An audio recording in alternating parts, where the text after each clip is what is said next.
for some, like Ramana Maharshi, they have a very sudden realization. And because, if I understand it right, mind can't know the infinite. We can't go there.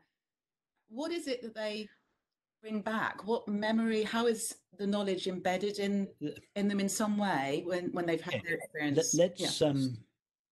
Let's go back to the John Smith King Lear metaphor, Tracy. Just for those of you that are not familiar, once more, John Smith is an actor. He lives a peaceful and fulfilled life at home. He goes to his theatre one night to play the part of King Lear, and King Lear is essentially a set of clothes that he puts on and a series of thoughts and feelings.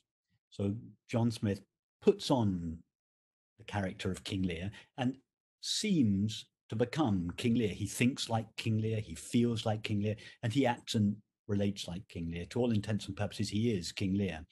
And on this particular evening, John Smith becomes so involved in playing the part of King Lear that he actually forgets that he is John Smith, and he really feels he is King Lear, and he suffers accordingly.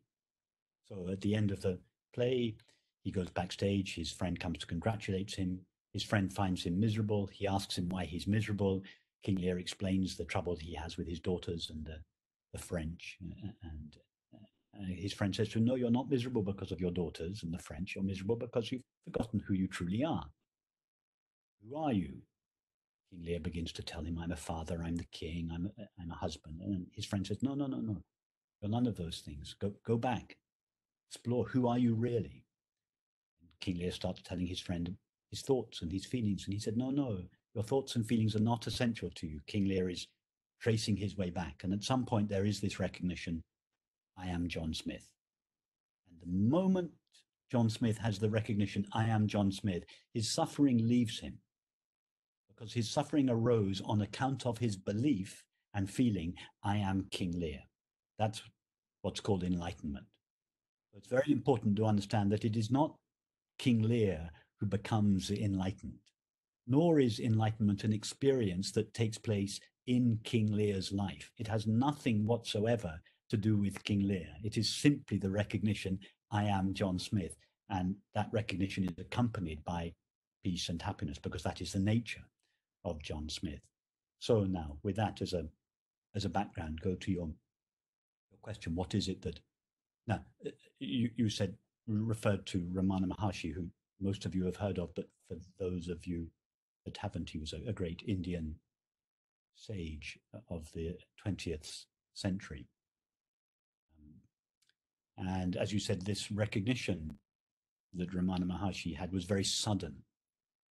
It was as if it would be equivalent to King Lear's friend asking King Lear, and he goes backstage, remember, after the play, and his friend finds him miserable. And his friend says to him, who are you really? King Lear takes a single thought, who am I? And that thought takes him all the way directly back to his true nature. And there is the recognition, I am John Smith. Most of us have to trace our way slowly back, whereas for Ramana Maharshi, it took a couple of moments. He was overcome by the fear of death. He asked himself, when I die, everything is going to be removed from me. My mother, my brother, my friends, my thoughts, my feelings, everything is going to be removed. And when everything that can be removed is removed, what will remain of me? And so intense was his interest that this question took him directly to his true nature. But that is very rare. So in most cases, as I say, we trace our way back to ourselves more gradually. So to answer your question, what is it that someone like Ramana Maharshi, what is it that we bring back to experience once this recognition has taken place? We bring back the peace and the happiness that is innate in our true nature, and we share it with humanity. That's what the Buddha did. That's what Jesus did. That's what Ramana Maharshi did. Lao Tzu, Meister Eckhart, and numerous others that we haven't heard of. These were not really extraordinary people. They were just people who had recognize the nature of their own being. And when they returned to experience, thinking, feeling, acting, perceiving, relating, they did not allow, this is what was different about these people, is that these people did not allow their experience to veil their true nature. If for most people, everybody is the same awareness that Ramana Maharshi and the Buddha were, but in most cases, that awareness is veiled by the content of experience. The only difference between people like them and most people is that they did not allow the content of their experience to veil their innate peace and happiness. So when they went back into experience, they brought their innate peace and happiness with them, and they shared it, because this is the one thing that everybody wants. Everybody is seeking this peace and happiness, but nearly everybody is seeking it in objective experience, or as you referred to at the beginning of our conversation, in spiritual states, which are just refined objects. So what these people bring back is the knowledge of our true nature, that the knowledge that the peace for which we long resides in and is our true nature. That's what they bring back. And they not only bring it back, but they bring back the pathway whereby that peace may be accessed by each individual. And I referred earlier to the numerous different pathways that have been elaborated in the religious and spiritual traditions. And the reason there are so many pathways back to the same experience of peace and happiness is because there are so many different people. And each person has a different question, a different difficulty, a different propensity. And therefore, these different pathways were elaborated in response to the differences in people. It's not because the truth they were referring to is different. The truth that all of these pathways refer to is the same truth, the truth of our own being and its innate peace. The pathways were elaborated in response to different people and their difficulties or questions. Yeah, I can see. And does that mean that to know that I'm um, if I'm managing to, I don't know how to phrase it in the correct way, if something is happening when I'm meditating, or in everyday life when I'm walking around, you know that it is because you start to feel more of that peace and happiness coming into your life, rather than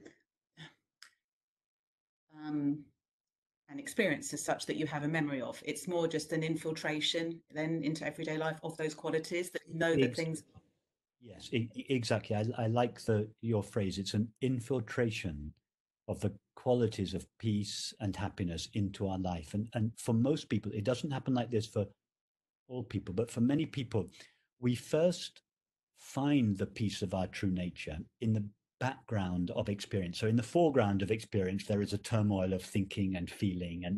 And then we become aware that our being in the background, the presence of awareness, is inherently peaceful. And we sometimes even visualize it as a piece in the background of experience, in the same way that we might first visualize the screen behind the image.